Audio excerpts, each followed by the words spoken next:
Hello folks, welcome to the canal Channel Jose. Today we got this video about changing or replacing the sway bar links on the rear suspension of this 2010 Camry. And for this, we already got the car on the air or off the ground on the rear suspension, so that way the sway bar relaxes and the link kits, they have no pressure from one tire to the other side.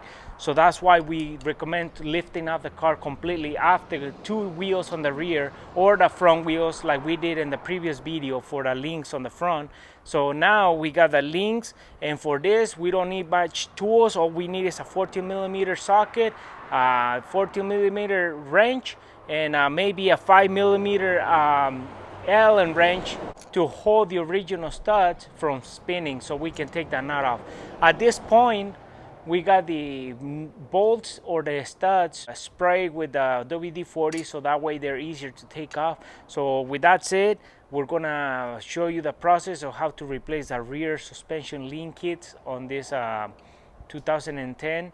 2007, 2012 is the same system on the Toyota Camry. So hopefully this video applies to your car and show you can see how or get an idea how to replace it. Okay folks, at this point we got the tires off. We got the car in the off the ground, like we said, both sides on the rear, and these are the link kits that we're gonna be putting in, the new ones, and we're gonna be using this link kits. We got the original ones in there. These are a thicker bar a little bit, but they have a really important job. Keep control of the suspension.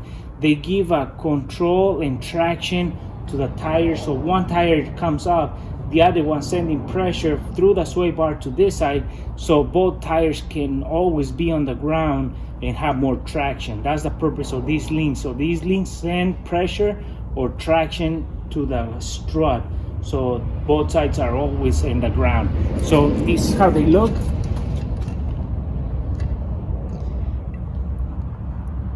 And with that said, let's get started. So here's the link kit connected to the strut on this side, on the driver's side, and what it does is connect it right there, and then it's connected down there on the sway bar, as we can see right there. And what it does, it comes around the sway bar, it goes to the other side, and it's connected to the other strut the same way. So these are always sending pressure from one side to another side. So we gotta take this 14mm nut off, and we gotta take the 14mm nut off on that little side. So once we remove that, we pull it off from one side and the other, and we put the new one.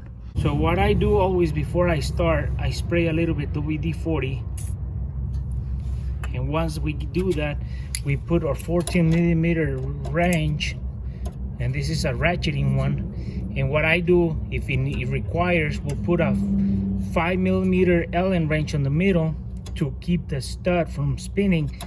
But we're gonna try to loosen that nut and see what happens. I have wetted this with WD-40 for a couple minutes, so it should be good.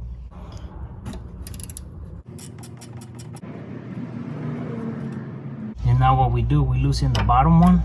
It's a 14mm.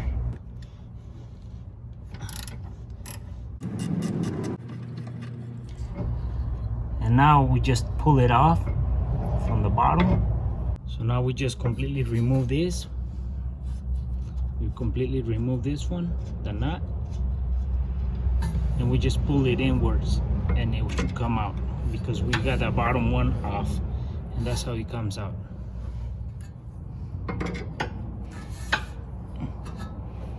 And this is it comes out.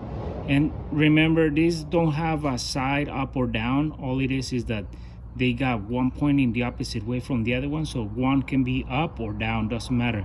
But as long as you put them the right way, the top one should be pointing outwards, and the bottom one is gonna be pointing inwards. That's all that matters. But as you can see, there's a lot of play.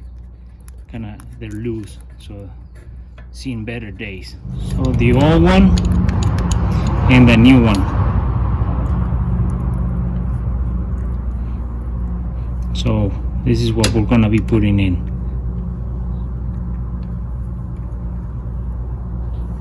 We grab our new link, we slide it in inward from inside out on the strut, and then we put the nut to secure it so it doesn't slide out while we put the bottom piece in. And this is how it slides. Then we put the nut.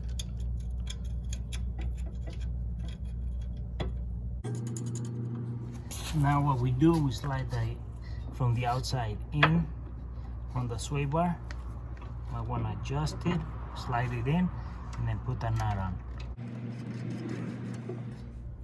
So we slide the link kit on the bottom from the out in, put the nut, and we're ready to tighten down.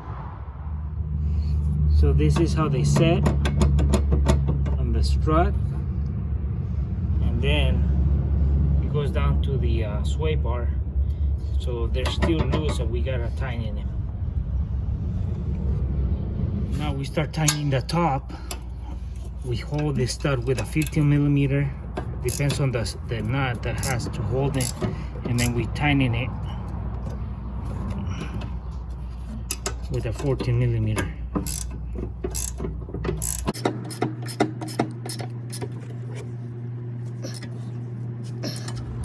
Now we tighten the bottom one.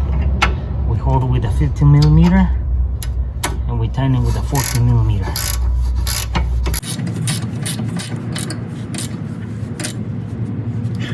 Now we have done the driver's side. So this is the top nut and the stud. We have tightened it, and we have tightened the bottom one right there. So now we have the driver's side. We're going and do the passenger side now. Here's the passenger side. Here's the top nut on the stud, and here's the bottom one on the sway bar. So we just gotta remove those, and they're 14mm. I have pre-wetted it with a WD-40, so hopefully they're easier to take out.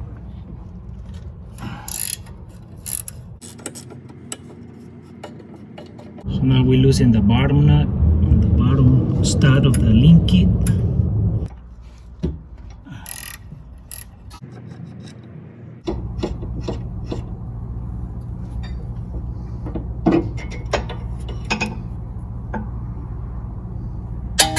So now we get the other link kit for the passenger side, and we put it in, and we slide it from the inside out on the strut side, and we put the nut so it holds it in place so it doesn't come out. And now we slide the piece into the sway bar.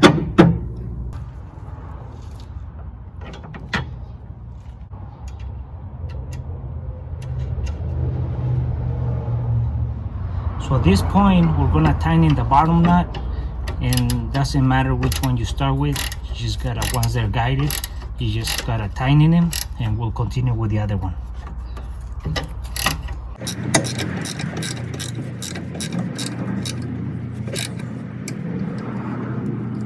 Okay folks, so now we can tighten the top nut, 14mm wrench.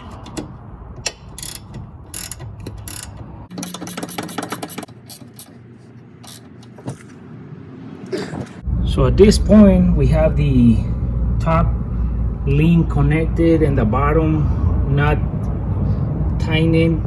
So the sway bar is connected on both sides of the struts. So this concludes the replacement of link kits on the sway bar of the rear of a 2007-2012 Toyota Camry. So this is check that everything's tightened, and then we start putting the wheels back on. And well folks, we hope this video was informative or give you an idea how to do this job in your car, so that way you can save money. And this is the hardest part, is just getting the nuts off the studs. Other than that, all these components are pretty easy to replace, and they're really important to the suspension. These links are very important in the suspension because these guys keep each tire into the ground from each other, so they send each other pressure so they stay in the ground. And so when they start losing, when they start becoming really soft, the suspension starts, they can start vibrating and shaking because they're not firm. So these components are very important to replace. Sometimes we don't think about it, but these components are very important to replace and keep in good shape. So hopefully this video was informative, and we'll see you soon with more videos here in the canal de Chano Jose.